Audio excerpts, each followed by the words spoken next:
नमस्कार दोस्तों, आशा करता हूँ कि आप लोग अच्छे होंगे। दोस्तों, आज की कहानी है सीख जो जीवन बदल दे। एक राजा था जिसका नाम रामधन था। उनके जीवन में सभी सुख थे। राज्य का कामकाज भी ऐशो आराम से चल रहे थे। राजा के नैतिक गुणों के कारण प्रजा भी बहुत प्रसन्न थी और जिस राज्य में प्रजा खुश रहती है वहाँ की आर्थिक व्यवस्था भी दुरुस्त होती है। इस प्रकार हर क्षेत्र में राज्य का प्रवाह अच्छा था।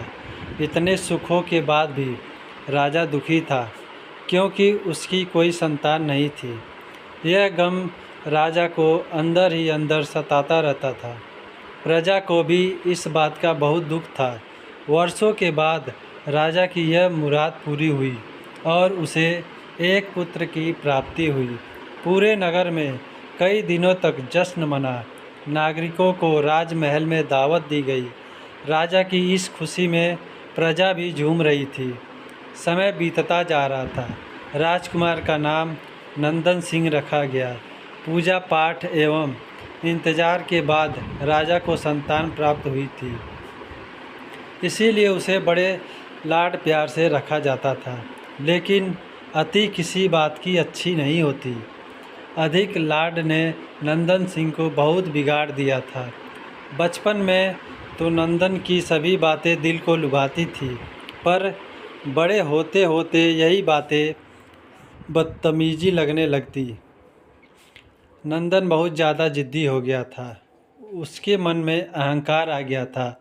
वो चाहता था कि प्रजा सदैव उसकी जय जयकार करे, उसकी प्रशंसा करे। उसकी बात ना सुनने पर वो कोलाहल मचा देता था। बेचारे सैनिकों को तो वो पैर की जूती ही समझता था। आए दिन उसका प्रकोप प्रजा पर उतरने लगा था। वो खुद को भगवान के समान पूजता देखना चाहता था। आय तो बहुत कम थी, लेकिन अहम कई गुना बढ़ चुका था। नंदन के इस व्यवहार से सभी बहुत दुखी थे। प्रजा आए दिन दरबार में नंदन की शिकायत लेकर आती थी, जिसके कारण राजा का सिर लज्जा से झुक जाता था। यह एक गंभीर विषय बन चुका था। एक दिन राजा ने सभी खास दरबारियों एवं मंत्रियों की सभा बुलाई और उनसे अपने दिल की बात कही कि वे राजकुमार के इस व्यवहार से अत्यंत दुखी हैं। राजकुमार इस राज्य का भविष्य है। अगर उनका व्यवहार यही रहा तो राज्य की खुशहाली चंद दिनों में ही जाती रहेगी। दरबारी राजा को सांत्वना देते हैं और कहते हैं कि आप हिम्मत रखें, वरना प्रजा निसहाय हो जाएगी। मंत्री ने सुझाव दिया कि राजकुमार को एक उचित मार्गदर्शन एवं सामान्य जीवन के अनुभव की ज़रूरत है। आप उन्हें गुरु राधा गुप्त के आश्रम भेज दीजिए। सुना है वहाँ से जानवर भी इंसान बनकर निकलता है। यह बात राजा को पसंद आई और उसने नंदन को गुरु जी के आश्रम भेजा। अगले दिन राजा अपने पुत्र के साथ गुरु जी के आश्रम पहुँचे। राजा ने गुरु राधा गुप्त के साथ अकेले में बात की और नंदन के विषय में सारी बातें कहीं। गुरु जी ने राजा को आश्वस्त किया कि वे जब अपने पुत्र से मिलेंगे तब उन्हें गर्व महसूस होगा। गुरु जी के ऐसे शब्द सुनकर राजा को शांति महसूस हुई और वे सहर्ष अपने पुत्र को आश्रम में छोड़कर राजमहल लौट गए। अगले दिन सुबह गुरु के खास चेले द्वारा नंदन को भिक्षा मांगकर खाने को कहा गया, जिसे सुनकर नंदन ने साफ इनकार कर दिया। चेले ने उसे कहा कि अगर पेट भरना है तो भिक्षा मांगनी होगी और भिक्षा का समय शाम तक ही है, अन्यथा भूखा रहना पड़ेगा।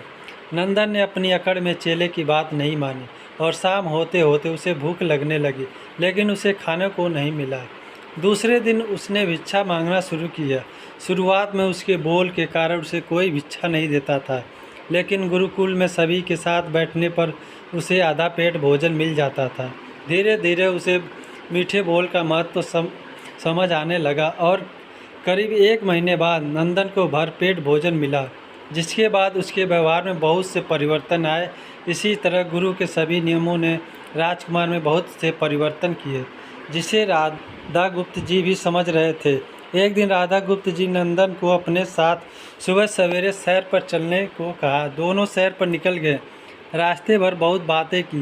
गुरुजी ने नंदन से कहा कि तुम बहुत बुद्धिमान हो और तुम में बहुत अधिक ऊर्जा है, जिसका तुम्हें सही दिशा से उपयोग करना आना चाहिए।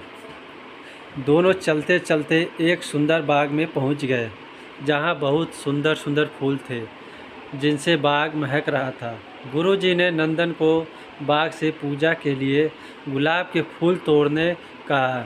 नंदन झट से सुंदर सुंदर गुलाब तोड़ लाया और अपने गुरु के सामने रख दिए।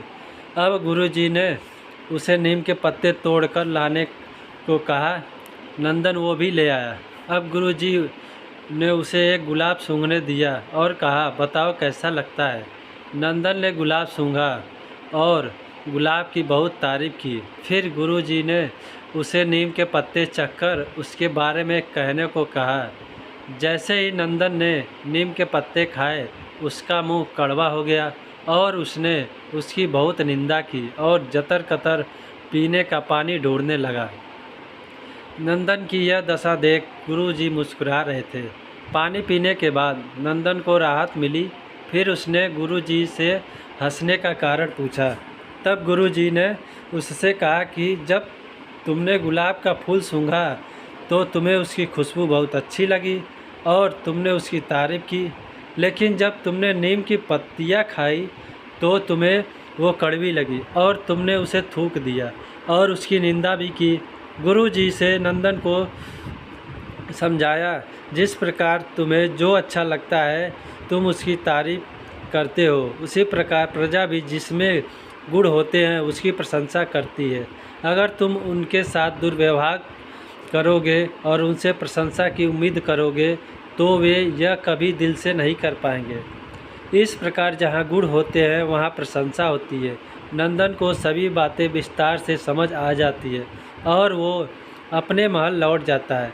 नंदन में बहुत परिवर्तन आता है और वो बाद में एक सफल राजा बनता है। कहानी से शिक्षा। गुरु की सीख ने नंदन का जीवन ही बदल दिया। वो एक क्रूर राजकुमार से एक न्यायप्रिय दयालु राजा बन गया। इस कहानी से हमें यही शिक्षा मिलती है कि हम में गुण होंगे तो लोग हमें हमेशा पसंद करेंगे, लेकिन अगर हम अवगुणी हैं तो हमें प्रशंसा कभी नहीं मिल सकती है। दोस्तों, वीडियो पसंद आए तो लाइक और सब्सक्राइब ज़रूर करें।